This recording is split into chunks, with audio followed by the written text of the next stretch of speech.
without casting aspersions toward anybody, her mother. I don't mean that. No, I wanted to make sure that I was always available for Wiley as she was growing up, because her mother and I weren't going to be together. And I didn't want her to, how do I put this diplomatically, because this is being taped. I just wanted to be, let's put a positive spin on it. I wanted to be there for her, for whatever she needed, whenever she needed. That's why I left the show and went back to Los Angeles, because I just couldn't take commuting every 3 days to Vancouver, and being there in mind and body with for my daughter. So I made a choice, and I'm still kind of doing that right now. Although I have to admit, I've gotten a little used to playing with my dogs in the backyard for a living. I highly recommend it for your mental health. But no, the only thing I'd like to recreate that I've done would be Legend, and that's just any kind of going back to other roles that I've played. I've been offered to do another MacGyver several times from several different sources, but not several. That's kind of padding the thing a little bit. Twice. Approach to do.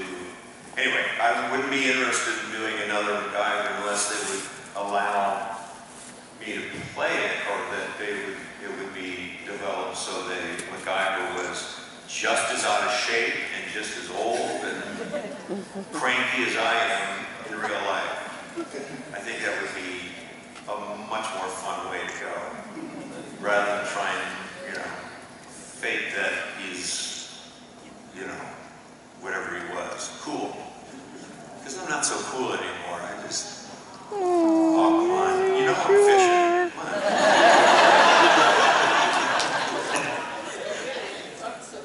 She said thank you. I don't know if you heard her.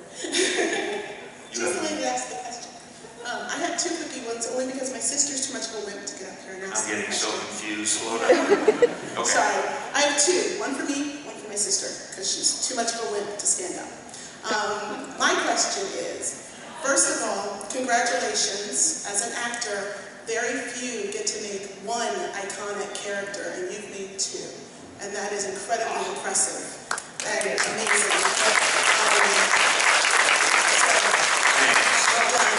Now, the hard part, which one of the 2, MacGyver and of course Captain, who is my favorite, do you feel well, he's General now, but never leave him.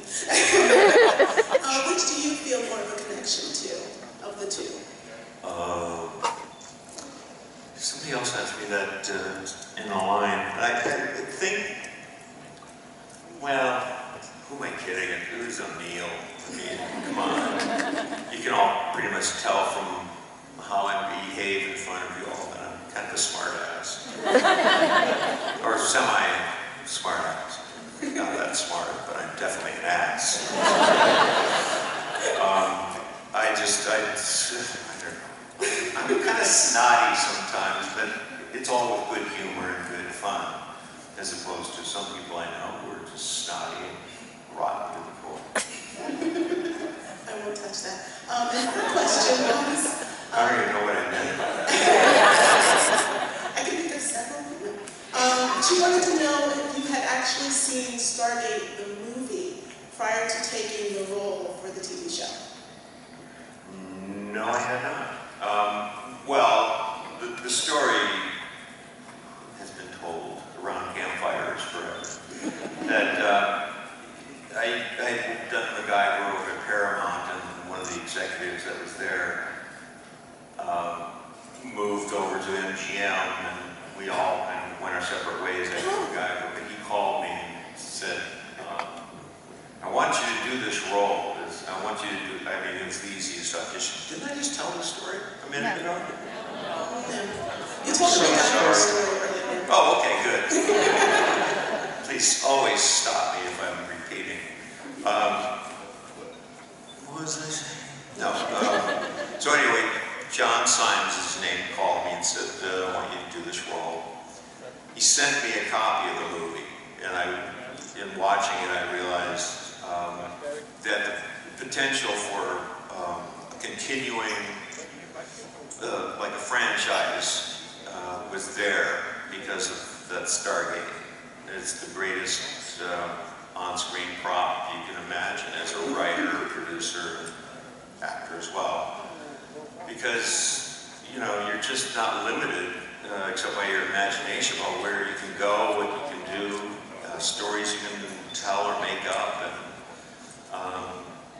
it was just dynamic. Just go through the gate, and, you know, your past, future, current day, midway in between.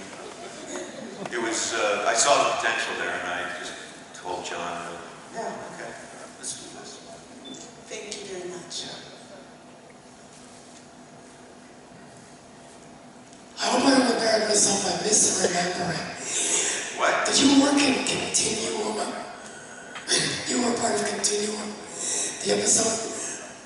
Well, it was kind of a, wasn't it a 2-hour movie? Yes, it was. Yeah. Yes, it was. Kind of like, Well, if you were in it, I wonder if you could share some experiences of just getting to the North Pole. it was, yeah, gladly. It was great. So much was happening to me at that point because I wasn't really on a show anymore. I was kind of visiting, going to the North Pole with them and stuff like that. John Smith, John Smith, yeah. R. Dean Anderson and John Smith. I am. Anyway, you gotta stop me, I swear. John was gonna ask me to go up there anyway, just because he and I share a sense of like the outdoors, being close to nature and adventure and stuff like that. So he said that he was gonna, like, some way find a way for me to go along with him up there. So they just kind of wrote me into that episode. To be honest with you, don't tell anybody. But, so I got to go along, and it was just phenomenal. I mean, has anybody been to either of the poles?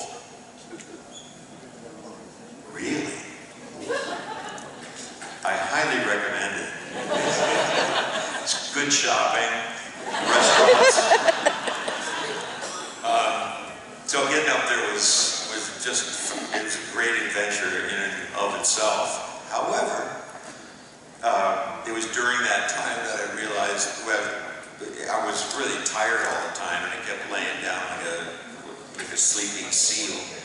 And found out when I got back to California that I had 100% blockage in one of my arteries in my heart. Oh. Yeah, good fun. I don't recommend that. But yeah, I just went in, and my doctor, I was on the treadmill. You hear this stuff? It's kind of boring. Yes. And I died. Ooh, too dark? Too much? Sorry.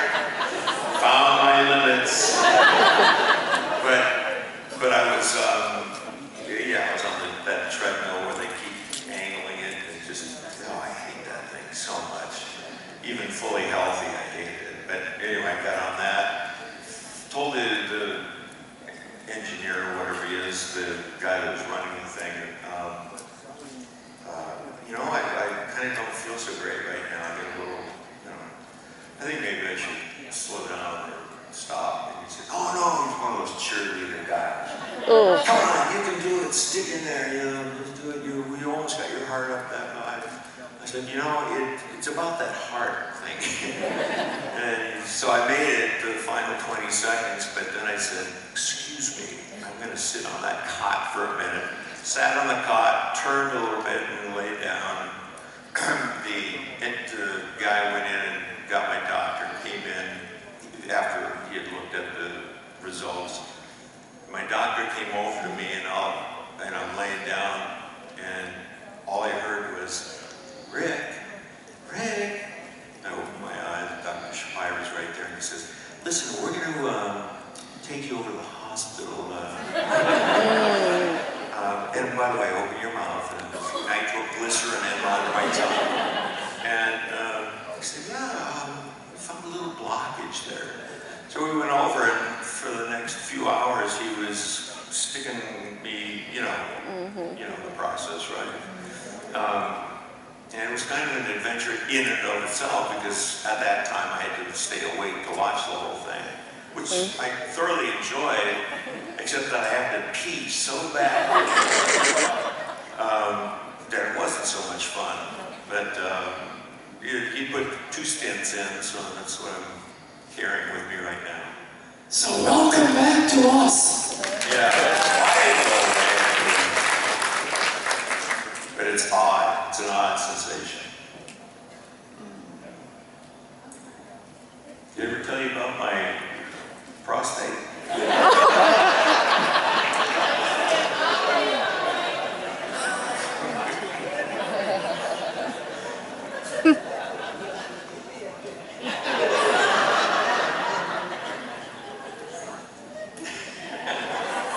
Just gonna stop. Yes, ma'am. Thank you. Thanks for coming. It's really exciting that you came to the Baltimore area. Thanks. The first time I saw you was a zillion years ago in Philadelphia, where you came to do a celebrity hockey match against some of the retired Philly. Wait, what was it? Oh. In Philadelphia. Right. And you didn't play because you had just had a knee operation. One of many. Yes, go on. So, no, I just wanted to mention that that was the first time I saw you. And that was really exciting because you actually walked below us. We were sitting way up in the bleachers, or in the, The heavens. the nosebleed seats, but you actually walked below us and we were all excited. Well, if you were that high, it was hard to do anything but walk below you. Let's be honest here. So, I was wondering, I really enjoyed your little brief appearances in the series Fairly Legal, and I wondered how it came about that you got to make those appearances, and if you knew anything, because it was canceled, if you knew where your character was going to go. Excuse me.